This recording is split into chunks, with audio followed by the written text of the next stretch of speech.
En direct pour le top 6 dans un match qui a été assez ouvert et où le Racing a eu des munitions, mais on a senti que les Bordelais étaient en attente au coin du bois à l'image de cette interception d'Higginbotham. Oui, la possession était pour les Racingmen, l'occupation pour les Bordelais. En tous les cas, chaque fois qu'ils ont dû et pu contrer, les joueurs de Bordeaux ont fait du 100% face à cette équipe du Racing. Vous l'avez dit aussi, ils avaient besoin de se tester face à des gros. Ça a été fait et ça a été encore raté pour les Racingmen. Le début de match est assez ouvert, 13-6 en faveur des Bordelais qui vont vite marquer cet essai, mais qui vont aussi vite craquer pour la réponse d'Imhoff. Oui, la réponse d'Imhoff qui est bien jouée, qui vient de son aile fermée pour amener un soutien intérieur à Russell. C'est toute l'intelligence de ce joueur qui sait se faire oublier pour frapper un grand coup. On sentait les Racingmen cueillis par l'interception d'Higginbotham, mais finalement ils vont marquer 2 essais coup sur coup. C'est le réveil de cette équipe du Racing qui a bien alterné et qui a bien profité des petites erreurs bordelaises. Oui, des petites erreurs avec de grosses conséquences, mais on va souligner aussi la bonne attitude du Pichot qui arrive sur ce crochet extérieur à délivrer un ballon pour son 3e ligne, l'orée intérieur.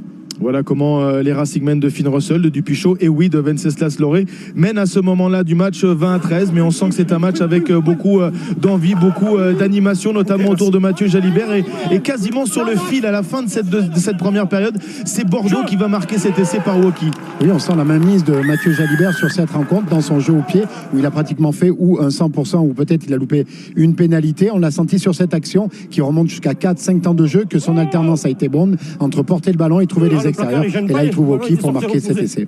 Et il y aura finalement cet essai, un essai qui va arriver par l'intermédiaire de Jalibert, bien servi par l'âme. Ce sera le seul essai de la deuxième période, assez cadenassé, où peut-être que l'UBB a fait preuve de plus de maîtrise. Oui, plus de maîtrise, plus de précision dans son jeu au pied, moins de scories, contrairement à la première mi-temps où leur entraîneur, Christophe Furios, leur demandait d'assurer les passes. Ils ont assuré les passes, ils ont été bons sur la défense, l'occupation a été bonne et quand il a fallu marquer, ils l'ont fait. De la colère de Jackie Lorenzetti aussi, pourquoi ? Parce que malgré le sans-faute de Maxime Machenaud dans cette rencontre, il y a eu un échec de Kurt Leville qui a touché le poteau, le chassé croisé a continué et puis c'est vrai que en toute fin de match cette pénalité de Lucu porte la marque à 33-32, mais ça ne s'est pas joué là, ça s'est joué sur les 2 dernières touches, dans les 15 dernières secondes. Le Racing avait la main, le Racing avait l'opportunité après cet échec sur le poteau de Kurt Leville, le Racing avait encore les armes pour s'imposer in extremis à domicile. Oui, ils avaient récupéré le ballon, ils avaient fait le plus dur après cette pénalité, ils avaient chapardé le ballon et coup sur coup, 2 touches consécutives, c'est l'alignement de Bordeaux, le contre de Bordeaux qui a bien lu les trajectoires, a anticipé les zones de saut et ça a permis à ces Bordelais de gagner cette partie. Alors on le revoit encore, on a été un peu dans l'anticipation, Marie, excusez-nous, mais on les revoit, ces 2 touches prépondérantes avec encore une fois le contre de Woki.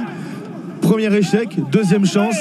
Peut-on dire, oui, la belle opération pour l'UBB, mais le Racing n'a pas su gagner. Le Racing n'a pas su gagner, a eu la possibilité de gagner. On va surtout se concentrer parce que je préfère parler des équipes qui gagnent, qui sont allées chercher, parce que cette anticipation-là de Woki, c'est vraiment toute la réflexion et toute la semaine a été bien préparée dans ces zones de son de la part des Bordelais. Après leur match nul et leur déception de la semaine dernière, j'avais parlé dans l'avant-match d'un caillou dans la chaussure, ce caillou a été enlevé. Voilà Marie, en tous les cas, la victoire, comme l'an dernier, vous l'évoquiez tout à l'heure, la victoire de l'an dernier, c'était pour l'UBB 34-30. Et bien cette année, c'est encore une victoire pour l'UBB, cette fois d'un tout petit point, 33-32.